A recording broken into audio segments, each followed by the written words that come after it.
Hello అండి, welcome back to SVM fashions and vlogs.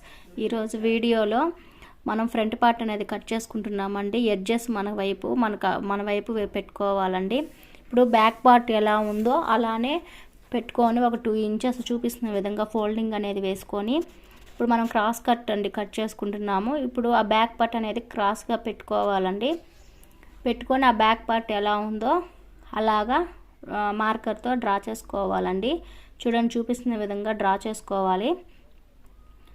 Please అండి, మన ఛానల్ని లైక్ చేసి సబ్స్క్రైబ్ చేసుకోండి. ఇలాంటివి స్టిచ్చింగ్ వీడియోలు, కటింగ్ వీడియోలు ఇలాంటి మరెన్నో వస్తూ ఉంటాయండి.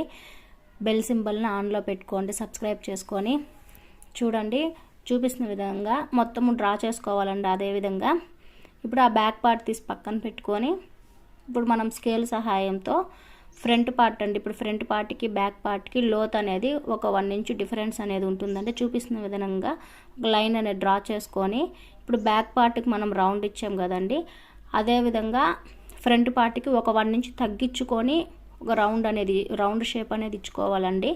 చూడండి, చూపిస్తున్న విధంగా ఒక రౌండ్ అనేది ఇవ్వాలండి, ఒక హాఫ్ ఇంచు లెంత్ ఉండేలాగా.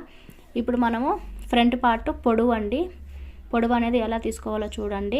ఆది బ్లౌజ్ తీసుకొని మనం మెయిన్ డాట్ వేసుంటాం కదండి, షేప్ బెల్ట్ జాయింట్ దగ్గర, షోల్డర్ జాయింట్ దగ్గర ఆ విధంగా పట్టుకొని షోల్డర్ దగ్గర మరీ ఎక్కువ సాగతీయకూడదండి. సాగిపోతే మనకి బ్లౌజ్ కుట్టేటప్పుడు కానీ పాడైపోతుందండి. చూపిస్తున్న విధంగా సాగదీయకుండా పెట్టుకొని షేప్ బెల్ట్ జాయింట్ దగ్గర కొంచెం ఒక హాఫ్ ఇంచు కిందకి ఒక డాట్ అనేది పెట్టుకోవాలండి.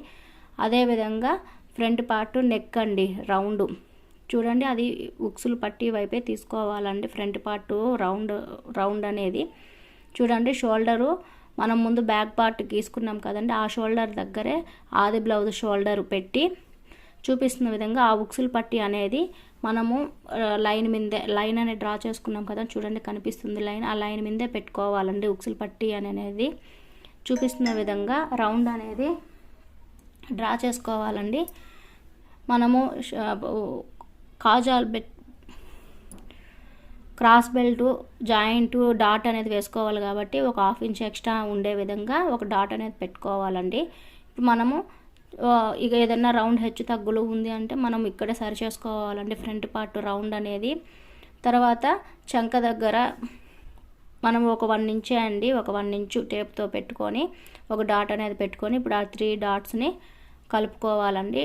కొత్తగా నేర్చుకునే వాళ్ళు ఒకేసారి గీయద్దండి, డాట్స్తోనే గీయండి. చూడండి, చూపిస్తున్న విధంగా గీసుకోవాలండి. ఇప్పుడు మనకి షేప్ పర్ఫెక్ట్గా కుదరాలంటే మనకి మెయిన్ డాట్ అనేది అవసరం అండి. ఇప్పుడు